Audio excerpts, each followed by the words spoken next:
We're seeing a monumental shift in U.S. trade policy. Some are calling it a tariff tsunami, and it is sending massive shockwaves all across the globe. So in this explainer, we're going to break down just how big this policy is, see who it's hitting the hardest, and really explore what it could all mean for the future of the world order. It all boils down to this one number, 18.3%. That's the new average import duty for pretty much any goods coming into the United States. And to call that a leap, well, that's a serious understatement. To really get a sense of how huge this jump is, you just have to look at the before and after. Back in January 2025, the average tariff was only 2.5%. Today, 18.3%. That's the highest it's been since 1934. We're not talking about a minor tweak here. This is a complete 180 on decades of trade policy. And a shift this big, well, it has a massive financial impact. These tariffs have already brought in about $150 billion in new revenue for the U.S. government. To put that into perspective, just the collections from July 2025 alone hit $30 billion. That is a 242% spike from the same month just 1 year earlier. And the long-term view? It's even more wild. The Yale Budget Lab is estimating these policies could pull in over $2 trillion in the next decade alone. That is a gigantic new source of income for the federal government. Okay, so we get the scale of it. It's huge. Now let's talk about the impact. This brings us to Section 1, Global Economic Tremors. Where exactly is this shockwave hitting the hardest? Now here's the thing. These tariffs are not hitting everyone the same way. Key U.S. trading partners are facing some incredibly steep rates, but this chart makes it crystal clear. One country is getting hit way harder than any other major partner, and that's India, with a staggering 50% tariff. So why is India's rate so incredibly high? Well, it's a double whammy. You've got a 25% base rate, but then there's an extra 25% penalty layered right on top. And this penalty, it's a direct link between trade and foreign policy. It was put in place because India kept buying Russian oil. This has a huge impact on real people and real jobs. Major industries in India, which employ millions and millions of people, are now facing these crushing duties.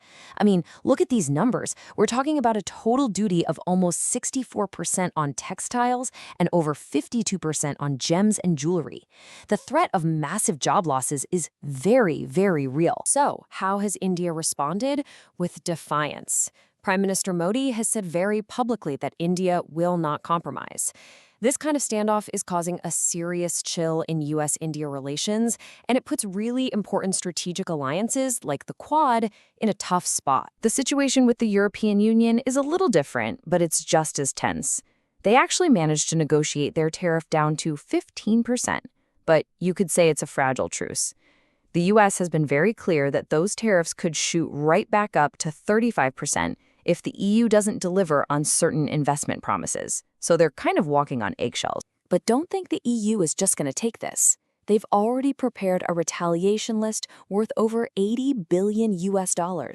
And it's designed to hit where it hurts, targeting iconic American exports to create political pressure. We're talking aircraft, cars, and even Kentucky bourbon. Now, the situation with China has been an absolute roller coaster.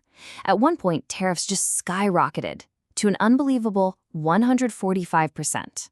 Then, after some intense negotiations, they were brought down to a temporary 30%. Imagine trying to run a business with that kind of whiplash.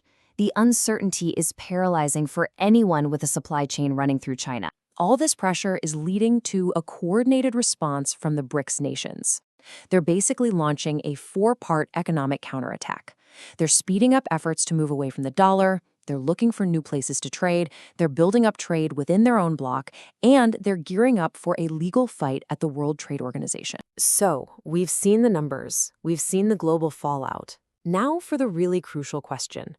Why is all this happening? That brings us to Section 2, the Great Debate. Let's unpack the arguments, both for and against this whole tariff strategy. All right, so let's look at the case for these tariffs. Supporters see them as this powerful all-in-one tool.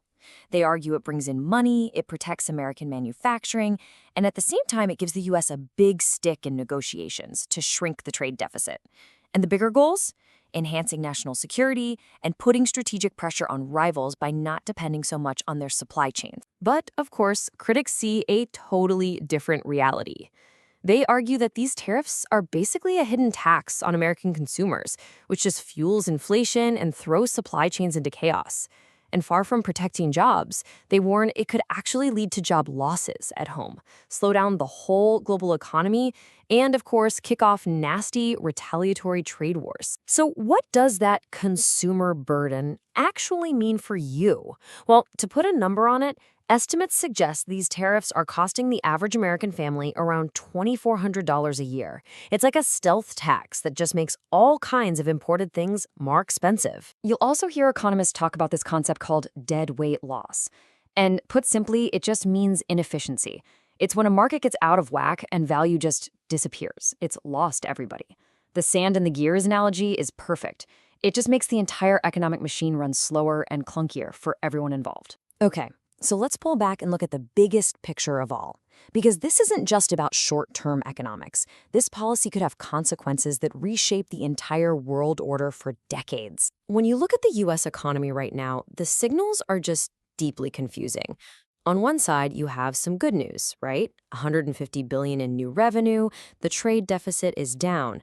But on the other side, GDP growth has slowed, inflation is up, and get this, despite being designed to help manufacturing, the country has actually lost 14,000 manufacturing jobs.